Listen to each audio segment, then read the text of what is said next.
E o tema selecionado para a nossa reflexão no programa de hoje tem por título Rejeitando o Perdão. O rei Frederico II da Prússia, além de extraordinário estadista, conseguiu também ser muito amado pelo seu povo.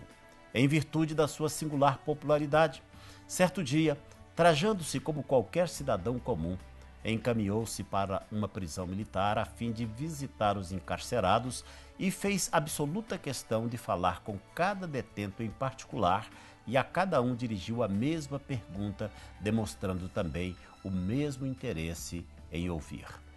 Qual é o motivo que o trouxe para cá e qual é a sua sentença? Indagava ele. Escutou pacientemente a resposta de cada um e acabou desanimado com o que ouviu. Quase toda a população carcerária apresentou, de uma ou de outra forma, a sua inocência, vítima de falsos amigos, engano das testemunhas, erro judiciário e assim por diante. Terminado o período de visitas, enquanto se retirava, ele viu debruçado na grade um homem triste e visivelmente arrasado. Para ser justo, dirigiu-lhe também a mesma pergunta que vinha fazendo a todos os demais, ao que o homem lhe respondeu. Desde bem criança, fui rebelde e indisciplinado. Com isso, fiz sofrer demais os meus velhos pais.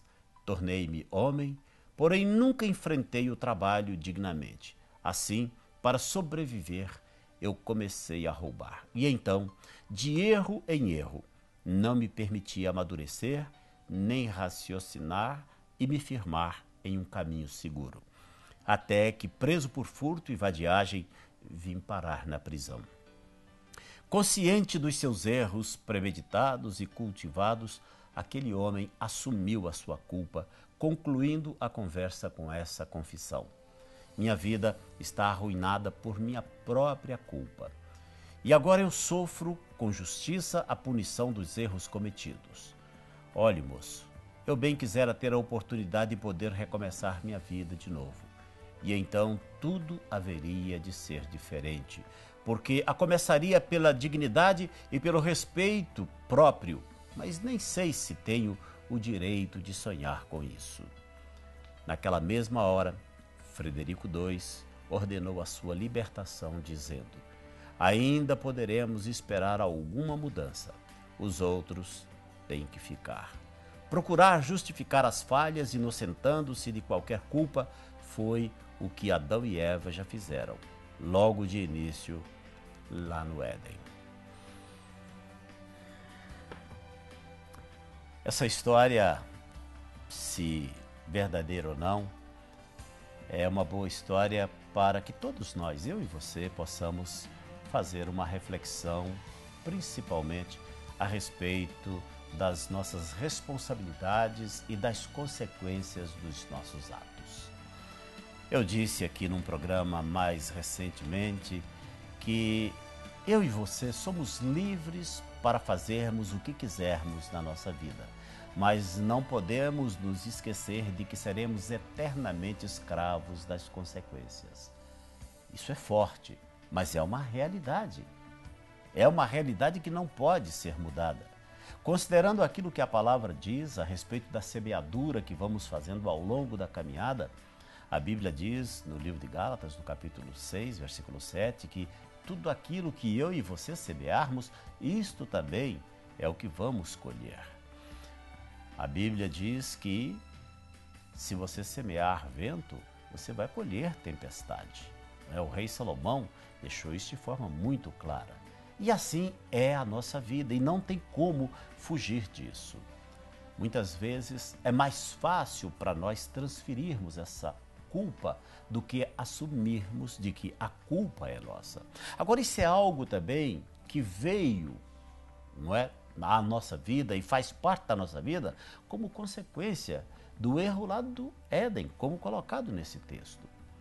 Até uma criança bem pequenininha, quando faz alguma coisa errada e você cobra dela, e se tiver um grupo de crianças, é muito provável que aquela que fez a arte vai dizer: não, não fui eu, foi ele ou foi ela quem fez. Aliás, você já deve ter visto isso. Quem foi criado em família grande, assim como eu, sabe muito bem o que é isso, né? Na minha casa, 10 filhos, imagine só. Quando um aprontava e papai queria saber quem foi o que aprontou, era difícil encontrar esse abençoado que aprontou, porque não, pai, não fui eu não, olha direitinho aí, porque só vai descobrir quem é. E meu pai, às vezes, né, já na sabedoria natural que tinha como pai, só de nos entrevistar, ele já sabia quem é que tinha feito o mal feito. E aí, com toda certeza, o couro comia e comia pra valer, viu? O fato é que todos nós sabemos quando estamos errados. A dificuldade nossa é assumir que erramos. Essa é a grande dificuldade. Lá no Éden, quando o homem desobedeceu ao Senhor, o Senhor deu uma ordem clara a Adão, dizendo: olha, de toda árvore do jardim você pode comer livremente, mas da árvore do conhecimento do bem e do mal, dela você não deve comer, porque se você comer desta árvore, certamente você vai morrer. E nós conhecemos a história. O que é que aconteceu? A Bíblia diz que a serpente, a mais sagaz entre os animais, convenceu então Eva de que aquele fruto era bom, era agradável, que ela podia comer, que não tinha problema nenhum.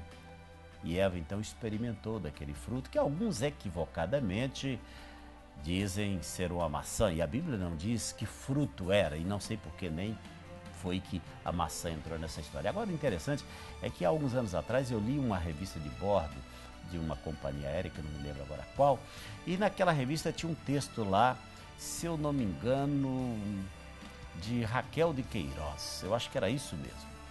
Raquel de Queiroz estava escrevendo, fazendo uma alusão ao Éden, etc. E interessante, ela, quando citou o fruto, ela falou sobre a maçã. E eu fiquei imaginando, meu Deus, uma pessoa do mundo das letras, uma pessoa que com certeza lê muito, ela não, será que não teve o cuidado de ler a Bíblia para perceber que a Bíblia em nenhum momento fala em maçã? Mas, enfim, entraram com essa história de que a maçã era o fruto proibido. Outras pessoas equivocadamente acham que o pecado do Éden foi uma relação sexual. Nada disso. O pecado do Éden foi desobediência que começou por não assumir o erro e a culpa. E quem não assumiu o erro e a culpa? Adão. Quando Deus se apresenta na tarde, como fazia todos os dias, Deus então pergunta para Adão onde é que ele estava. E Adão responde indiretamente, não responde diretamente. Ele diz: olha, eu ouvi a tua voz no jardim, tive medo e me escondi, porque estava nu. E Deus então pergunta a ele: mas quem é que te mostrou que você estava nu? Porque até então ele não tinha nenhuma noção, né, de nudez, não se cobria. Aí Deus pergunta para ele: porventura você comeu do fruto da árvore que eu te pedi para não comer? Aí o que é que Adão faz? Exatamente aquilo que boa parte das pessoas fazem. Ao invés de assumir a culpa, ao invés de puxar para si a responsabilidade, ele diz assim: não, a culpa não é minha, Senhor, a culpa é da mulher. Foi ela que pisou na bola, comeu do fruto e ainda trouxe para mim, me convenceu a comer. Aí a Bíblia diz que Deus vai até a mulher. Por que você fez isso? Ela disse: não, Senhor, a culpa também não é minha. A culpa é dessa serpente que o Senhor botou aí no jardim. Foi ela que me convenceu. E começa aquele processo de transferência de responsabilidade e ninguém assume a culpa. O fato é que tem muita gente sofrendo, tem muita gente nos nossos dias que tem a sua vida assim, sabe, debaixo de uma opressão terrível, exatamente porque sabe que fizeram coisas e que, ao fazê-las, elas produziram consequências. E essas pessoas nunca assumiram que fizeram aquilo que fizeram. Eu imagino até que, neste momento, nós temos algumas pessoas que estão cumprindo pena por um crime que não cometeu. E a pessoa que cometeu o crime, de repente foi até interrogada e negou que não era ela que tinha cometido o crime, sabendo que tinha sido ela e que nesse momento tem no lugar dela um inocente cumprindo uma pena, mas mesmo assim ela continua negando. E isso trazendo sofrimento para ela.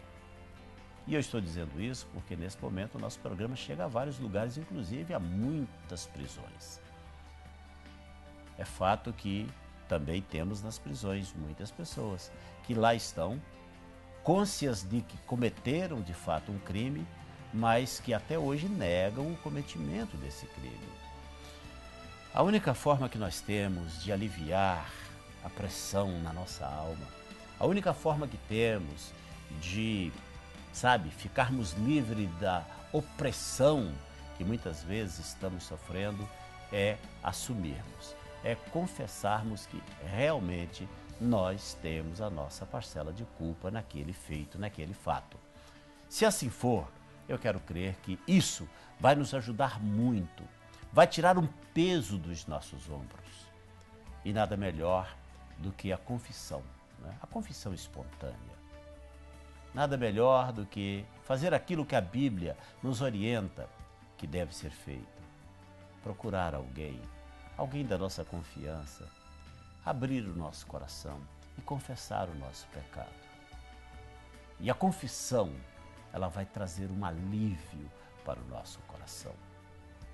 Muitas pessoas estão sofrendo há anos e anos porque trancaram dentro delas aquele feito, aquele mal feito e nunca abriram o coração com ninguém para ninguém.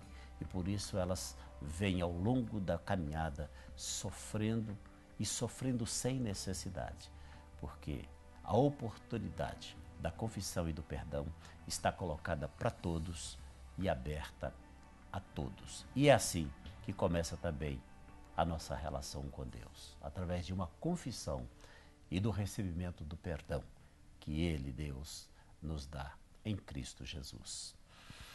Vamos orar agora, vamos falar com Deus. Querido Pai Celestial, mais uma vez obrigado por esta oportunidade, obrigado por mais este programa e obrigado por estas palavras, meu Deus. Eu quero também colocar nesta oração esta nossa irmã lá de Vila Velha, no Espírito Santo, que está passando por estas lutas na preparação do seu casamento, que o Senhor a abençoe, que tudo dê certo, que tudo possa caminhar na mais perfeita paz.